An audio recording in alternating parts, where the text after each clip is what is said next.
Today's story is about the powder keg that is the federal prison system generally, but the Florence compound in particular. And that day, April 20th, 08, left 2 inmates from the guards' shots. Again, they used up every round of ammunition they had to stop this thing, both lethal and non-lethal, over 500 rounds. 2 inmates were one white, one black. They tried to kind of push a third murder kind of under the rug. He was white and he probably was beaten by white inmates for not fighting or something in the riot. That's my understanding. Riot erupted just after noon that Sunday when the white supremacists started yelling racial slurs at the African Americans. A fight ensued and the 2 guys got shot. White guy was named Brian Scott Kubik. The black guy was Philip Lee Hooker. Kubik was 40. He was serving 15 years for being a felon in possession of a firearm. Caught with a gun. Now, I'm sure he had a bad criminal history if they slammed him like that, but think about that. Like, you're out of prison, I'm gonna keep a gun with me. You end up getting 15 years, and you get down by a prison guard in a prison race riot. Wow, on Adolf Hitler's birthday. And the black guy, Philip Lee Hooker, was serving a quarter century, 25 years on a bank robbery. He was out of Milwaukee. So this riot had maybe 200 people. They had huge sharpened sticks. Pretty Braveheart-esque, and that's why the guards laid these 2 guys down. 500 rounds fired, they could have killed more. Just a year before, the local congresswoman, whose Florence is in her county, or her area of the state, her and the head of the guards union had a press conference on their own to talk about the unsafe conditions. There's not enough guards. And then, of course, in a prison like that, where you got a lot of prison gangs and the prison gang leaders, these are people that are they can manipulate people. They can also not just manipulate. I mean, some of these guys got access to money and resources on the outside. They can corrupt guards, and they got nothing to do all day but think about how to do what they want to do, whereas the guards are just working 8-hour shifts. Probably that's why they sent those guys to this prison in the middle of nowhere, thinking like, well, whatever they do, it'll be self-contained. I guess that's true. Supermax is the place that America sends the prisoners it wants to punish the most, a place former warden Robert Hood describes as a clean version of hell. I don't know what hell is, but I do know that the assumption would be for a free person, would be pretty close to it. 7 people killed in the first 8 years it was open. Took a while for the ADX to have its first murder. 2 Mexican Mafia older guys managed to stop a 3rd one to death in the exercise yard, and they did it so subtly, it took a while for the guards to figure it out. But over at the USP level 4, like I said, 7 murders in the first 8 years, including such heinous acts as there were 2 guys from Guam and someone got put in a cell with them. And for some reason, some people say it was because the guy had been in PC once, or who knows.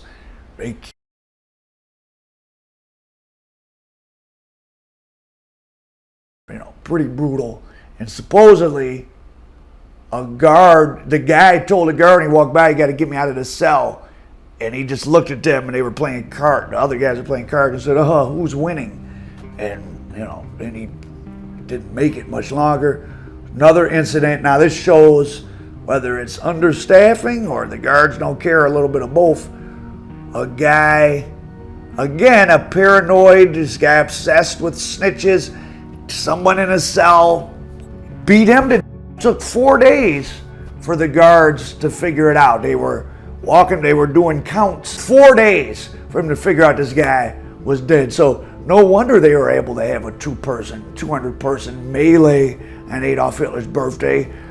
And when the guards were working, they were doing lots of inappropriate stuff. There ended up being a series of lawsuits and criminal charges against a group of guys known as the Cowboys. In 2000, several correctional officers were charged with committing misconduct, which included beating and choking handcuffed inmates, cuffing them, dropping them on their face, mixing their own urine, I guess, into inmates' food, and threatening other officers who threatened to expose them. And the case went to trial in 2003. There was 3 guys convicted of violating civil rights of a particular inmate, and they all got sent to prison. The guards were under a a lot of pressure there. Like I said, serious guys there. They were understaffed. One officer in 03 was stabbed 6 times, and he described it like this.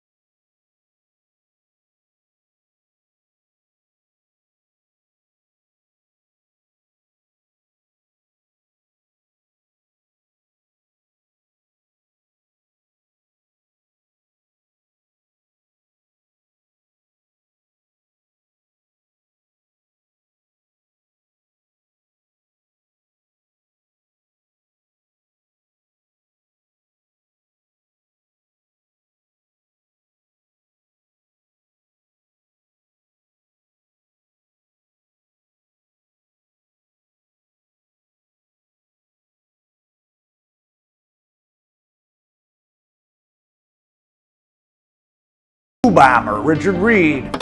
Tell me about when he came in.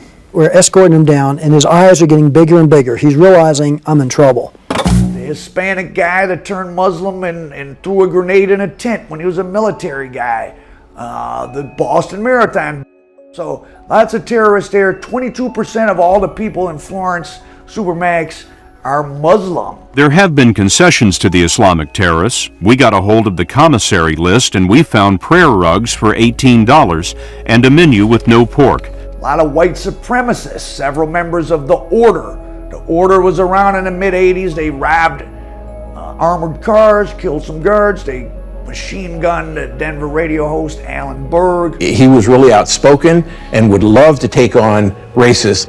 If you're not a Christian, you're un-American. Is that your point, sir? That's right. He was driving back to his condo alone in his Volkswagen Beetle. Police say Berg's out riddled with bullets.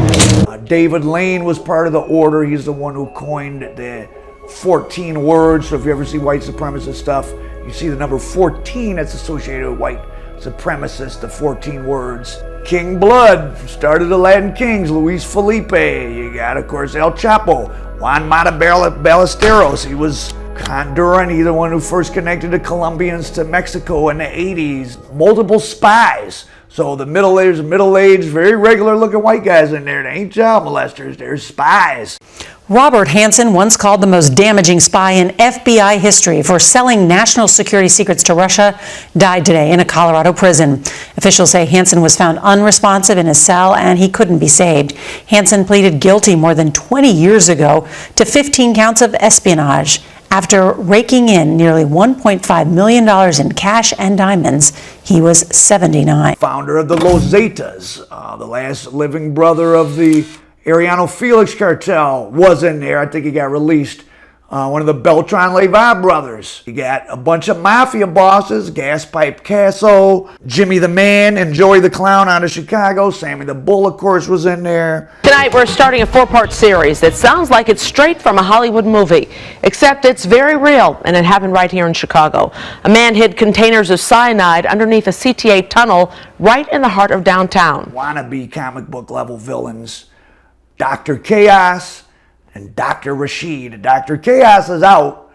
He's this little nerdy white guy who's a computer hacker, but then he wanted to hack society. The man who called himself Dr. Chaos was arrested and sent away to a maximum security prison for nearly 20 years. Called himself Dr. Chaos. You're Dr. Rashid, Rodney Hampton L. Moore Science Temple, one of their branches. He was part of the World Trade Center bombing.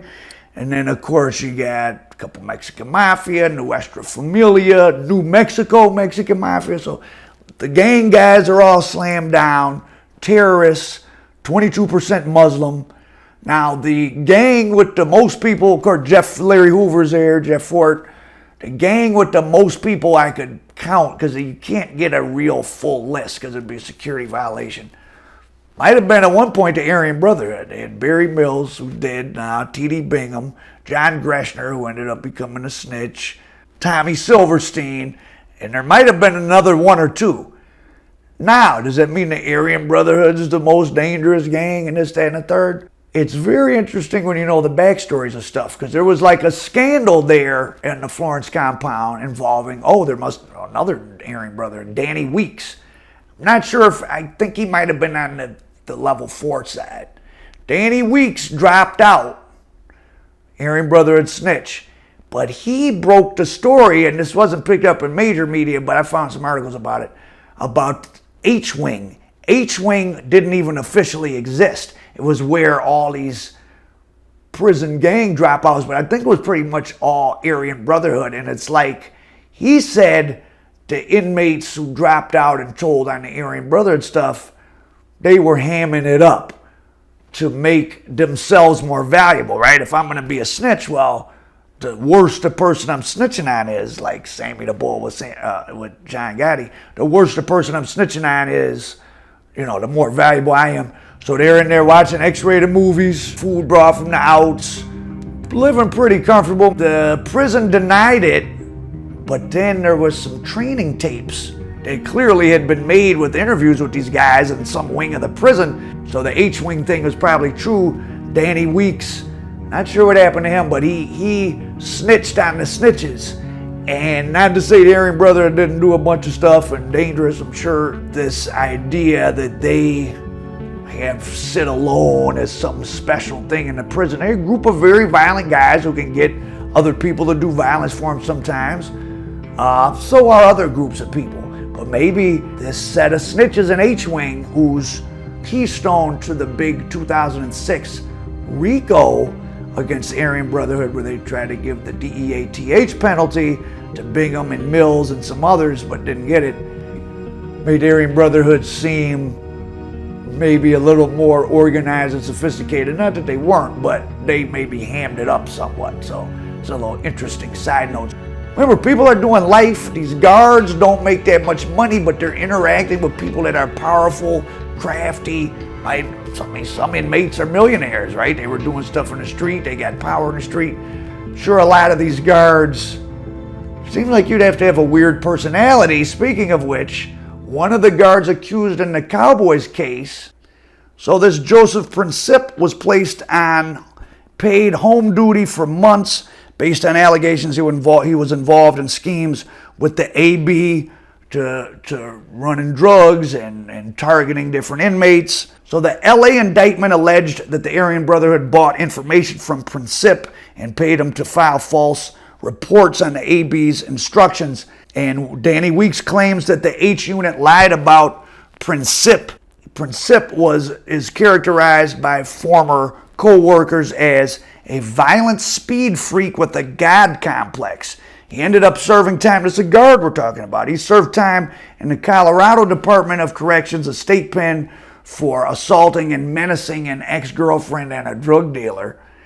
And when he got on parole, he started calling reporters one day, and he did a barricaded gunman situation, and then he jumped out of the window and landed on his head, cracked his skull, but didn't die. I don't know where he is now, but this is a guard. Sounds like a totally insane situation, whatever the truth is. I mean, snitches snitching on snitches and being outed and this and guards. Probably every minute of every day is some sick drama in there. Be glad you're not there. We're special forces. We're here to infiltrate your institution. The warden didn't tell you? This is what the two guys dressed in homemade camouflage with hoods on that one of the level 4 guards found on the prison yard one night, with climbing tools and all type of stuff strewn around the yard. And at first he's so weirded out, he's like standing there talking to him, and then he starts thinking, are these guys inmates trying to escape? And he calls for backup, they cuff him up. So yeah, of course they were. It's a guy named Tony Francis and his buddy, they're both bank robbers. He gets charged and he goes to trial, but it's the most interesting, crazy thing ever. As a defense, he says USP Florence Level 4 was so dangerous that I needed to get out of there. I didn't want to escape, I just wanted to go to the hole. So I fake escaped, like I climbed over one fence and acted like I was trying to escape, but I hung around till the guards caught me. Well, the two guys hung around till the guards caught us, because we just wanted to be transferred to the ADX where we're in solitary. We're afraid in level 4 because this guy, Tony Francis, talking about if you didn't have bad luck, you wouldn't have none at all. Another time, he had been in prison in, I think, Lewisburg, and he escaped. Or no, he escaped from a prison and he got put in Lewisburg. So he was briefly on America's Most Wanted. And somehow in the America's Most Wanted story, it referenced him as being connected to the Aryan Brotherhood, which he wasn't. So he's in Florence, and it's like, are you in the Aryan Brotherhood or not? Well, he's not, so the Aryan Brotherhood ain't, I don't even know if there were any walking around. The black inmates mark him for death, because this is 99, this is like 18 months after the AB had killed 3 DC guys and some other people at the Lewisburg prison. It was the time of that infamous DC blacks, so-called Aryan Brotherhood prison race war. So some of the black inmates there at Florence are like, we're going to kill Tony Francis. He goes to some of the dangerous white guys, the skinheads, and they're like, well, you ain't really down with us, but here's a knife. So he's like, I'm about to go home in 5 years. I'm going to stab anybody. Plus, I know you watch these prison shows, everybody talks about stabbing, you got to stab. Very few people are capable, really, of butchering people on a prison yard. I mean, I guess people do it if you have to, but just because you don't want to do that doesn't make you cowardly. That's pretty extreme. So he's like, what am I going to do? So he concocts this idea. Criminals always come up with the most ludicrous solutions to their problems. He didn't want to check in the PC because then he'd be marked as a PC, and he was afraid someone would just hurt him for going into PC just because he was scared. Probably he was right. So he comes on this plan to get caught escaping so they'll get put in Supermax lockdown and don't have to interact with anybody. He goes on trial. He calls his defense witnesses, other inmates, including Doc Holliday, founder and leader of the Black Guerrilla family. I think Barry Mills got on the stand. Other high-level people. Of course, they didn't say too much, but they all did say USP Florence is extremely violent. Vaguely talked about the things that could happen. Lo and behold, a legal victory. In a precedent-setting ruling, the 10th Circuit Court ruled third-party duress defense was allowable in the escape situation. So he was under duress from a third party, the other inmates, finding that logic and overwhelming legal authority conjoin in establishing that the duress defense should indeed extend to third party. So he was found, him and his partner were found not guilty. I don't know what happened to them either. Might be out now. It'd be interesting to interview him. So what's going on now at USP Florence or in the prison system generally? Well, violence has been way up since pandemic. I know there was some MS-13 might be trying to break away from the Serranos or the Mexican Mafia, lots of stuff. But at USP Florence specifically, December 6th of 2021, a black inmate, Jamar Thompson, was killed. He was only doing 63 months for bank robbery. That was the third murder that month, the end of 2021. And the U.S. Senate committee that oversees the Bureau of Prisons is starting to look pretty hard at what's going on. If you're interested in this stuff, I'll look into the current state of affairs 2023. So what's the point of talking about this prison stuff? Well, I think that over the last 20 years, might have crossed this tipping point. There's been so many people locked up for so long. They're starting to form these groups that they can't break. This Aryan Brotherhood idea, there's Aryan Brotherhoods in all these different states, or just spin-off ideas where, violent, tough white guys, we do crime on the street, we stick together in prison. The Black Guerrilla family still exists in California. It now predominates in Maryland. It's probably other places. Serranos, lots of GDs all over the place running different prisons. These groups are now getting pretty old. The GDs are 60 years old. The Crips are 50 years old. BGF, 67. I mean, it's 65 years old probably. It's a long time. These are becoming like institutions in the community. These gangs, the Aryan Brotherhood, 65 years old.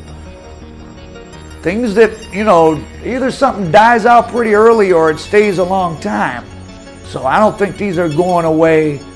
Large swaths of the population are, you know, going to prison is no big deal. It's kind of normal. If a convict messiah ever were to arise and somehow get all of America's, or, you know, a substantial portion of people negatively impacted by the criminal justice system all on the same page, it would be bad. It would be very destabilizing for the country. Now, is that something that could possibly happen? Probably unlikely, but it's possible. I mean, I see on the West Coast, that's why they keep you guys at each other's throats with all this race nonsense. You ever notice, you watch these West Coast prison things, they rarely talk about riots against the guards. It's always against other inmates, some race, someone walked across your handball court. You know, well, what are you doing to the guards? Well, the West Coast seems like the white and Hispanic inmates are working with the guards to a little more extent than, you know, definitely the black inmates aren't. And then on the East Coast, though, that's why they keep information more locked down out of some states, like in Michigan, Atlantic Palace of the Islamic Rising Sun, they destroyed a whole prison. Their prophet is Nat Turner. They attacked prison administration. That goes on in other, that's what a prison riot's supposed to be, against the guards and administration. Not that I'm promoting any prison riots. But, you know, one day you guys are gonna sober up or something, or flip through a book and get some sense. Rioting against other inmates is gonna keep you in there longer, and it makes the guards' jobs easier. Stay out of prison, because you don't want to end up at USP Florence ADX or the level 4, our Profit American dope.